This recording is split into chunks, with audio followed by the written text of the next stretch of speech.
मी तुम्हाला सांगतोय, आम्ही बापांनी आम्ही कधी बी त्या दिवशी गावात आलो होतो, मी सभागृहामध्ये हिंदी मांडलंय, मी सुद्धा मांडलंय. घाबरायची घ्यायची गरज नाही बरं पुन्हा तुम्हाला सांगतो. आणि भविष्यामध्ये सुद्धा आम्ही ताकदीने साथ देणार, जोपर्यंत ह्यांना न्याय भेटणार नाही लोकप्रतिनिधी म्हणून आम्ही गप्प बसणार नाही.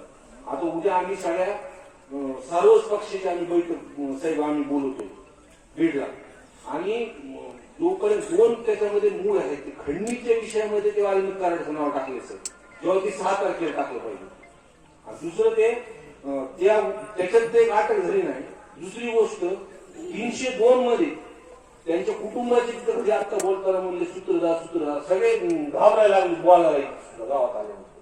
त्या दिवशी गावाची विचारची केली साहेब. मेन सूत्रधार आहे ते दोन समाजाचा तिळक वादच मिटून जातो, भांडणं लावायचं कामच नव्हतं. सगळा जिल्हा नाही महाराष्ट्र